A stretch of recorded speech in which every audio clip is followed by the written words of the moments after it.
everyone. Karen Holly back from the Women's Health Panel, Women's Abundance, now better known as Menopause Life. I am super excited today to have someone from the med tech industry with us. Not only is she an amazing person, but Tracy MacNeal, hi Tracy, Hello. is the CEO of Materna Medical, and she has a plethora of experience in the pharma industry, diagnostics, digital health, and medical devices. She's been in that space for over 20 years. She got her MBA from Duke. She's a chemical engineer. She's a healthcare executive.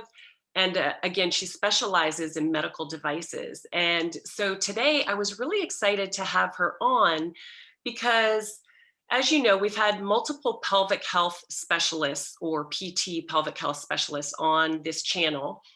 And we know that there is a huge amount of injuries that can occur during vaginal births for women. And so I thought we could focus a lot today with Tracy telling us a little bit more about how the medical industry has changed through technology and new innovations that really support pelvic health with women. So if you are about to have a baby, or your daughter's about to have a baby, or you have a friend who's about to have a baby, you definitely want to listen in to this interview today. So without further ado, I'd like to welcome Tracy.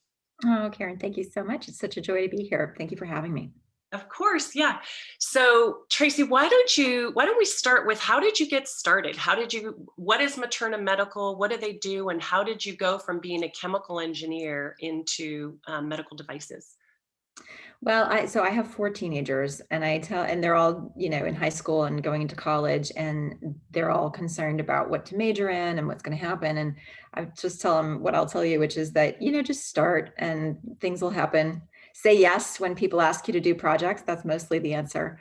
I started out of engineering school with Merck in pharma. In manufacturing, though, not in sales or marketing. I mean, like the hard hat, the boots, launching, multi-ton processes in pharma all over the world. It was super fun and interesting. And then, just found my way to medical devices about 10 years in, and really enjoyed that pivot. I think medical devices they're more tangible, right? And sometimes ethically less complex. Pharma is a complicated industry, to say the least, but I was really grateful for my time there. But have been working in medical devices now for about 12, 13 years. And this is my second medical device startup. My first was a company that was in orthopedics. So this is my first go around in women's health, and it's absolutely a thrill. So I'm happy to share more about that, but I'll pause. Oh, I'm thrilled. And you all, I should also let you know, as you know, I'm a huge women's health advocate, and love entrepreneurial information as well. And Tracy and I were speaking earlier, and she is also the national chair for the Women's Executive Network. And so she is a big advocate of women entrepreneurs. So Tracy, why don't we start with Milli? And Hmm. maybe you can show women and talk about, let's kind of step back and talk about the risks associated with vaginal births on the pelvic floor injury space, and what you've learned over your course of working in the women's space, women's health space. Yeah. Well, maybe just stepping back a little bit. I think that so again, so actually I didn't really answer your question. How did I get to Materna? The board recruited me. I'm not the founder of Materna. It was founded by an incredible bunch of people who got these products where they were when I took over about a little over a year and a half ago. The board asked me to come on board and take these products to market, which is really what I specialize in. And I feel like my journey is not unusual, that I had never heard of some of these issues. And it took me a while, and I'm a kind of a visual person. I had to like map out what the issues are in pelvic floor disorders. I had them all confused. I didn't know why people would need Kegel exercisers. And so maybe I can just talk a little bit about that, I would about, love that. Yeah. yeah. Yeah. Because So the audience also doesn't know. I mean, I've been, well, we both know that pelvic health in this country is a little bit late to the game. And women have not been getting the support upfront that they need because they haven't been aware of it, primarily because women's health studies are further behind men. So, yeah, set the ground on what are all the different types of things that can be impacted. yeah, yeah. So maybe we can think about it like Goldilocks, right? So there's a too tight and too loose. And what we are trying to do at Materna is help whatever's going on, have it be just right. So I think the most commonly understood problems are in the too loose category. So when women have babies vaginally, I think they know, all moms know that they don't want to tear, right? The perineal tear. And 90% of us do. Most of the time, it's not a big deal, but up to 20% of the time, it's really quite a big deal and requires surgery and can have a long recovery or long and expensive recovery. But, and I think everybody understands not wanting to tear.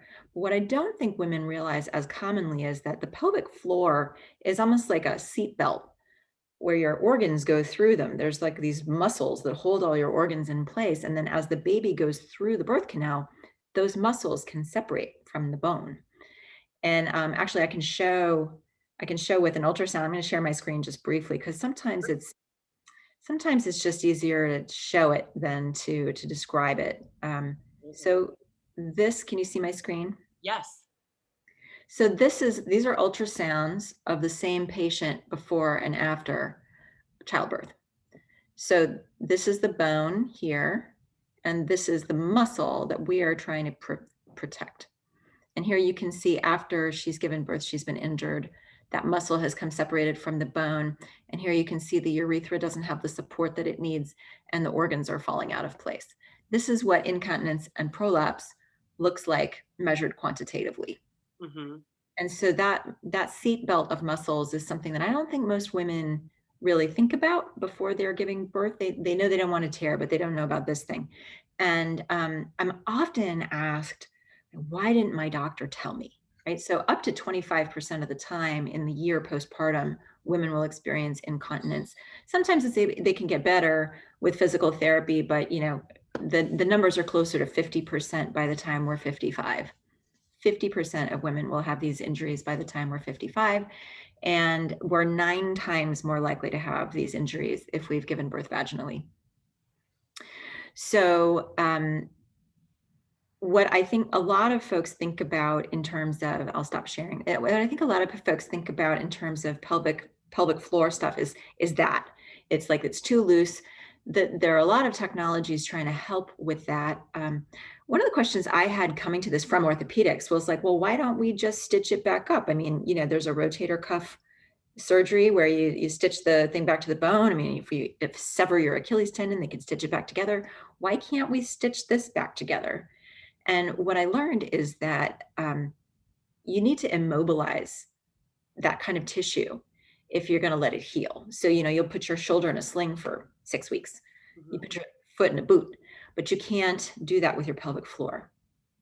It's just impossible to immobilize in the same way. And it's holding up the entire weight of your trunk. So if you think about a cough, Yeah. or sneeze, right? So it's very, very difficult to repair these injuries. So prevention is really what we're on about. So I'll get to our technology in a sec, but when we think about the sort of the landscape, so the too loose side, things in that technology, those technologies would be things like like lasers, trying to tighten up tissue.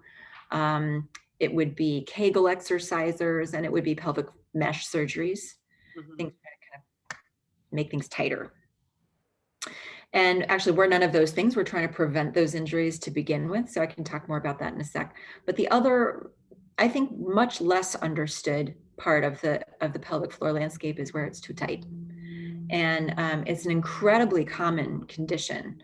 Um, it's basically that the pelvic floor is in a circle. If you think about those muscles, they're kind of in a circle. So the way I relate to this condition is that I get the Quasimodo neck, like my neck gets too tight. I go to physical therapy and I can stretch this back out because it crosses a joint. Hmm. Pelvic floor doesn't. It's in a circle. So when it gets that kind of chronic contraction, involuntary mind-body problem, Mhm. the only way to stretch those muscles back out is passively. And so it manifests these. So about half this population is menopausal. So Mhm. very much in your space, Karen. And thank you again for the work that you do. Mhm. Very, very important. Um, about a quarter of the market is cancer survivors. So when women have breast cancer, uterine cancer, cervical cancer, ovarian cancer, a lot of times radiation is delivered vaginally. Mhm. Doesn't that sound like fun? Yeah. And chemotherapy drugs can put women in a sudden menopause. So they end up with all the same issues. And those symptoms are essentially that the tissue is drier and thinner Mhm. and sex hurts. And Right. so when women begin avoiding sex because it hurts, what they really don't realize is that it begins to shrink. Right. Right. So the New York Times actually had an article on this last year. I mean, it is getting out there, the incredible shrinking vagina. Right.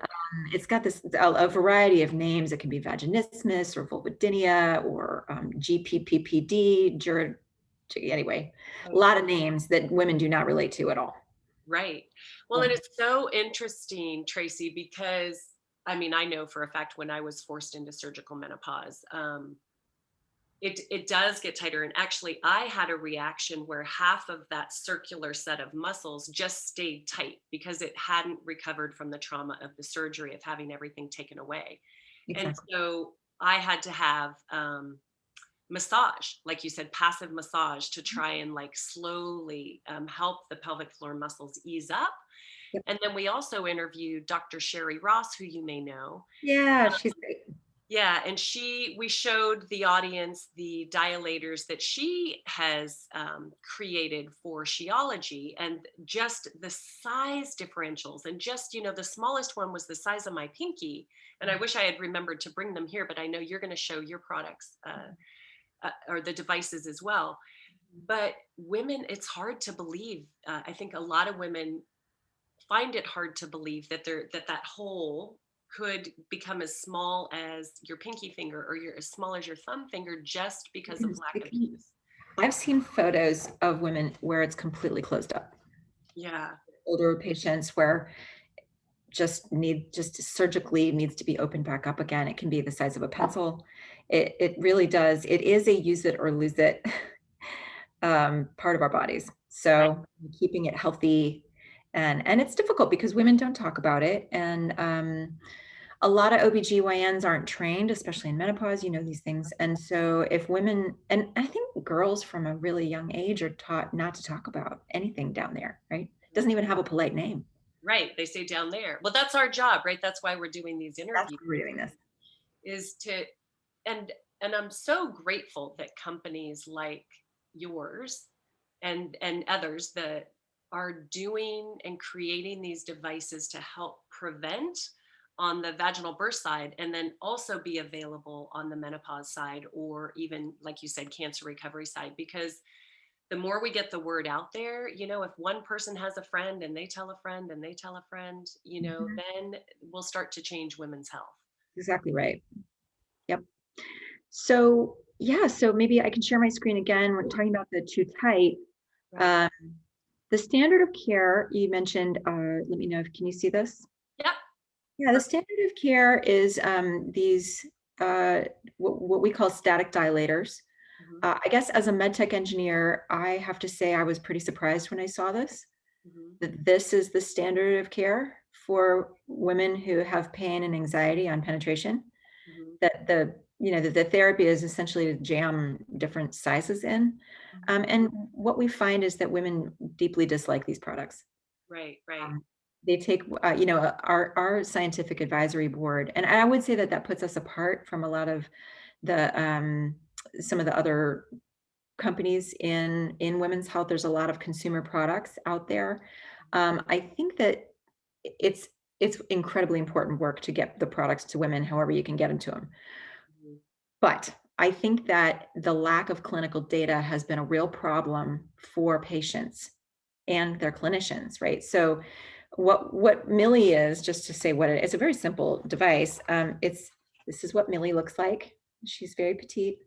And like you say, starts about your pinky finger size, 15 millimeters, and goes up to 40 millimeters, and it expands inside. So the patient is in control of it. It's a little electromechanical little thing where you just press up and down. I don't know if this Milli's charged. Yeah. So she just decides when she's ready to expand 1 more millimeter. And because she doesn't have to keep taking it out, and it's in this discrete case, it just, you can put it on your bedside, and it's not quite as embarrassing. It's got a little USB charger, right? So way less trouble to clean also. So it's just a better product, I think.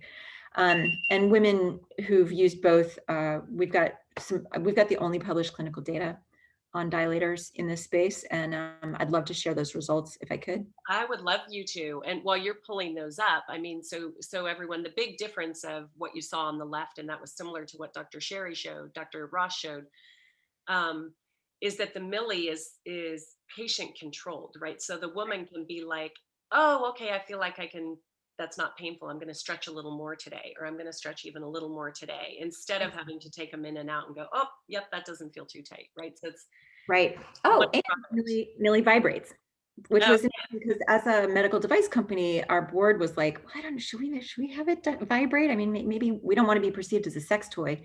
But our clinicians were all really clear with us that it has to vibrate, that there's just decades of data in physical therapy to show that vibration really helps reset nerve endings and helps patients break through the plateaus. If you think about, TENS units and massage, like you mentioned, it really does help to sort of shake it up a little bit. And what we find most of our patients do is they'll get to the point where it's like the good stretch, and then they'll use the vibration to break through to the next level of the plateau. And our clinicians just say that women make much faster progress with Milli, and adherence is a lot better. The thing that I want to share that I find really sad, and this is small font, so I apologize for that, but this is some of our published data that on average, women have been suffering this tall pole for 5 years. Women have been in wow. suffering 3 to 5, 2 years, a long time Right. that women have been dealing with this. And how many clinicians have they seen? 3, 4, 5, 6 or more. Right. Right. Well, So and this is now, right? Think about back in our Mother's Day. I mean, there was nothing available at all. So these are game changers. And it's why it's so important for us to get to the 20 and 30 somethings, because those are the people, those I think the standard deviation of births is, in the 20s, late 20s and 30s. So exactly. Yeah. So, but that said, within 6 months of Milli use, 86% of those that were unable to have intercourse, they could return to intercourse. yeah. So it's a very treatable condition. So essentially, Milli is like physical therapy in the too tight side of the spectrum. Right. So that's Milli, and maybe I'll stop sharing. So that was our first product to launch, and then our second product for, as you mentioned, women in the childbearing years is Prep. So this is Prep. I've got my glasses here so you can kind of see that that's about how big it is. Um, this is about the size of a quarter. This is the baby bumper. So you can kind of see in there, this is our IP, it's kind of that mechanical scissor arm action. So what Prep is for is used in labor and delivery. So it's a class 2 medical device used in the hospital. Although I will talk at the end about our visions for commercializing Prep. So, as I mentioned, most women know that they don't want to tear, but they're not really thinking about the pelvic floor, the muscles themselves. So this part goes in the anatomy. So, and this is the handle and the battery. So as the cervix is dilating, so we're not doing anything to the cervix. A lot of times when people think dilation during labor and delivery, they think cervix. So we're not trying to speed up delivery. We're not trying to change what cervix is doing. She's doing her thing. But as it's dilating about 6 centimeters on the way to 10, the labor and delivery nurse would insert Prep and just press go. This is partially dilated, so you can see it would be completely collapsed, but it takes an hour to dilate, so we don't have time for me to show you, but press go, and then it dilates a millimeter at a time, slowly over an hour. Very boring to watch. But what it does is do kind of a yoga stretch on the birth canal. so that, if you think about the cervix is slowly dilating. You know what? I'm going to show another picture because I feel like people don't know anatomy either. We get a lot of really interesting questions. So this is Materna Prep. Let me see if we can. Here we go. So here's our little cartoon baby and our Mhm. little cartoon cervix. So this is the cervix. The cervix stays closed all the time except for when you're having a baby, and slowly dilates to about 10 centimeters, which is the average baby's head size. So you can see prep is not anywhere near the cervix, but it's doing this kind of yoga stretch on the birth canal. And so as mom's kind of resting in, usually with an epidural, but we don't think that it'll be necessary to have an epidural. We just have that as part of our clinical trial. So it's just really good science. Mom's not walking around. Right, right. But then it collapses and comes out, and those muscles stay stretchy for up to 3 hours. So then the idea is that that when the cervix opens, mom can get the baby out with one push, not Wow. having to work with all the resistance of her own pelvic floor. So and this is so fascinating, Tracy. I'm so glad you showed the photo, and I'm so glad you said that last sentence, because I didn't know this actually. Is the pelvic floor, and you said one push. So the difficulty in vaginal labors is literally the pelvic floor being so tight. That is It's often the once issue. the cervix is opened, then it's just women battling their own pelvic floors. Right. And babies are getting bigger, but moms are not. Right. Women are having babies later where the tissues aren't as elastic, and we're living longer, right? Right. So So 100 years ago, we all died before menopause. right, which is And what now we are. yeah, I Yay. remember. Yeah. Do you know Risa Kagan? No, but please tell me.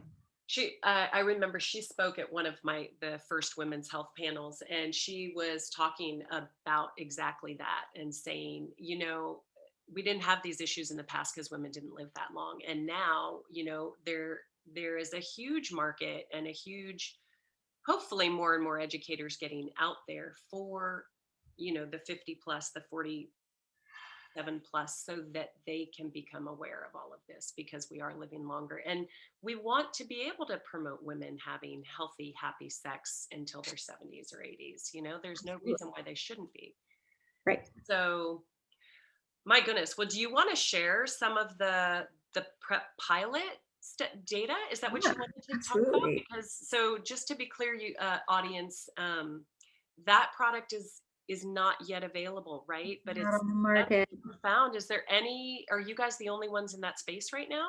We are. We are the only product in this space. It is here. I was sharing this earlier, but it's called a de novo device. So we've met with the FDA. They have blessed our trial, which is ongoing. So for those folks in Houston, it is ongoing at Baylor College of Medicine, Texas Children's, and Ben Taub. So for the Houston ladies, reach out, find out about the Materna Prep clinical trial. And we're just bringing up Marin Health here in the Bay Area. So for Oh, those who live in wow. San Francisco, right, and UCLA is coming on board soon. So we're super excited. Those will be our 3 commercial launch cities. And we do think that, so this is a class 2 medical device. It's called a de novo device, meaning there's nothing like it on the market. And I think it's really an exciting space to be working as a med tech engineer. There are so many technologies that are me too, a better mousetrap, but to do something that really has never been done before is pretty exciting, especially in such a high volume space. I mean, childbirth is the #1 reason for hospitalization worldwide. Most hospitals have a whole building just for having babies, Right. right? So it's pretty exciting to be innovating in that space. Hmm. And Tracy, talk about the trial, and what were some of the rates of, well, it looks like here you've got a 60% Yeah. reduction in the It pelvic was a muscle 60% injury. reduction in pelvic muscle injury.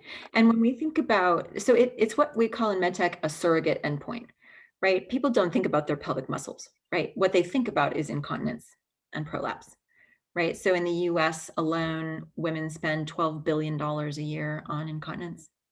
Mm, right? If we could reduce that by 60%, that would be worth something to the healthcare industry. It'd be worth something to the women who live with it.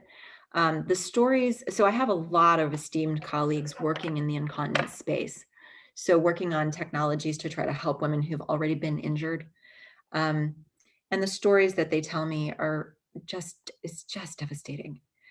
These are the number one reasons for women being admitted into nursing homes in old age too, is right, incontinence. right. Yeah, one of our pelvic floor specialists mentioned that in her talk as well.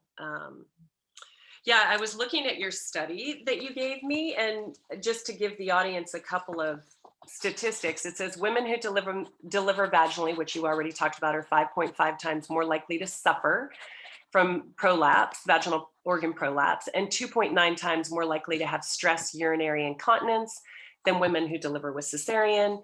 And then it's estimated that 1 in 4 women suffer from any one of the main 5 disorders. So, which is that's huge. That's huge. Yeah, those numbers are actually conservative. I mean, there's a lot more data on there that shows up to 50%, and the incidence of these childbirth injuries are really intense.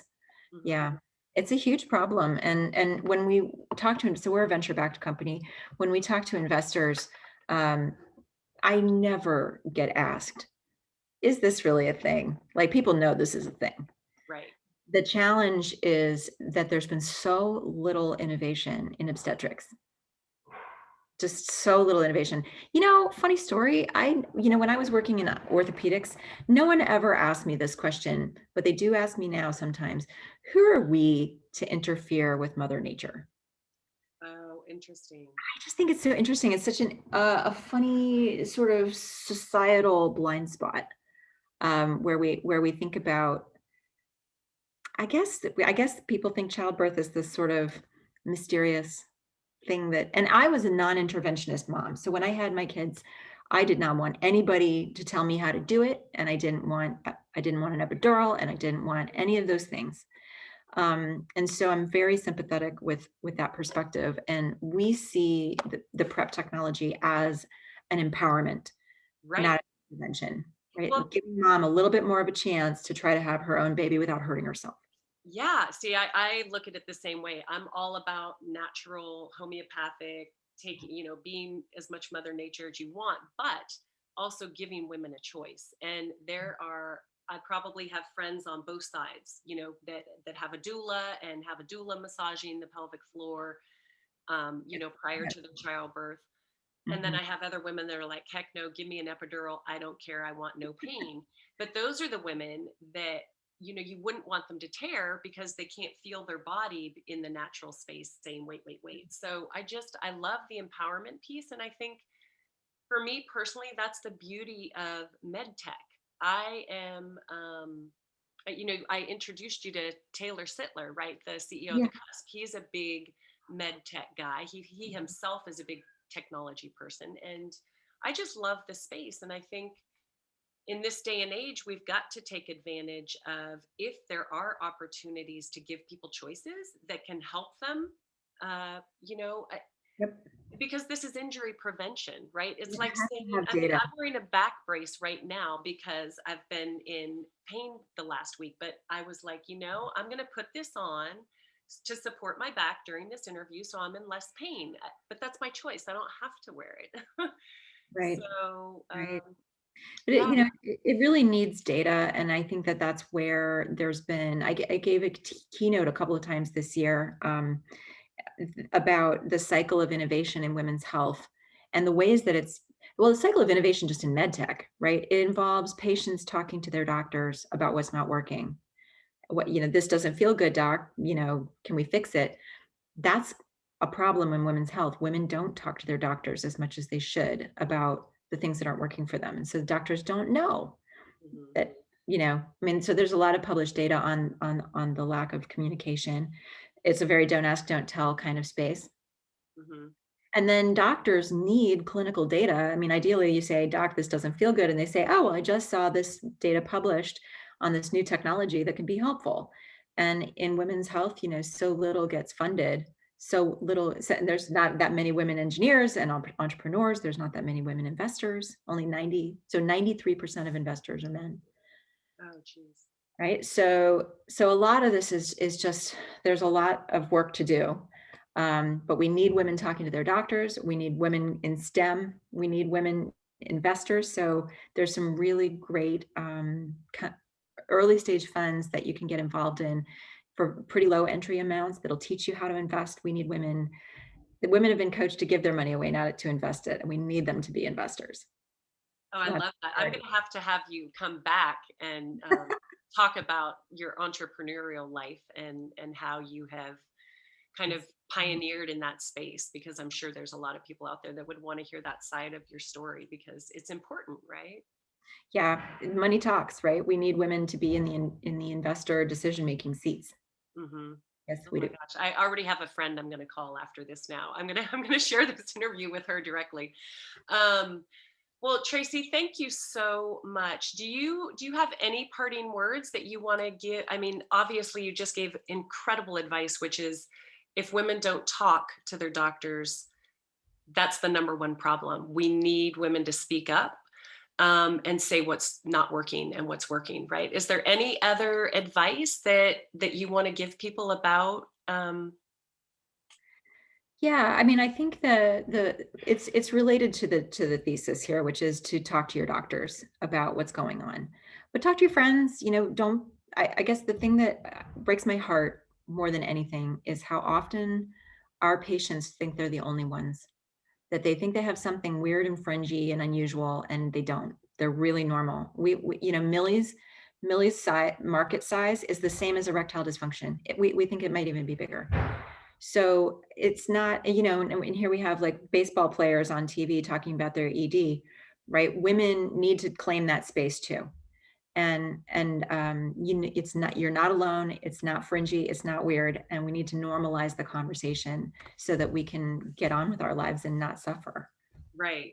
Oh, I love that. What beautiful parting words. Well, again, thank you so much for the partnership and for all the work you do. I'm just so thrilled that you came and spoke today. And I can't wait when COVID's over to have an in-person forum with all the amazing doctors and entrepreneurs and med techs out there like yourself. I really, really appreciate your time and genius and just effort in the space. Thank you so much, Karen. Thank you for the work you're doing. It's so important. Okay, great. We'll Happy see you holidays. soon. All right, Okay, take bye, care. Tracy.